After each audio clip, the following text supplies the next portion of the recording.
We've always been creative, and we really wanted some kind of outlet to showcase our artistic abilities.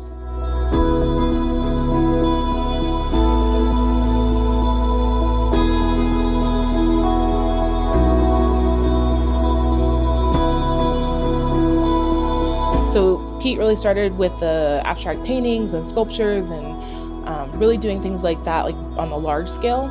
And we kind of just moved into this new thing that we're doing with the signs and the Arizona and the Gilbert, all the love that we have for our local area.